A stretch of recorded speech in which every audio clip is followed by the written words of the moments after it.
doorashooyinka xeerka doorashooyinku wuxuu dhigayaa doorashooyinku inay ka qabsoomaan dhammaan gobollada iyo degmooyinka Soomaaliland kula komishanka doorashooyinka qaranka soo jeedinaa waxaan u soo jeedinaynaa inta aanay bilaabin diiwaangelinta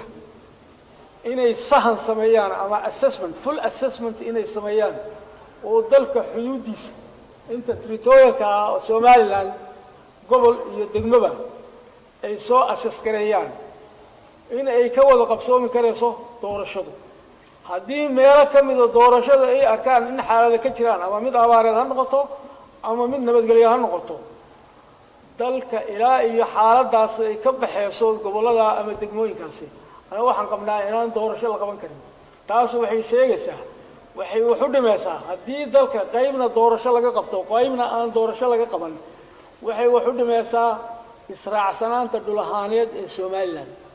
waxay noqonaysaa oo micnaheedu noqonayaa in dalka inta doorashadu aanay ka dhicin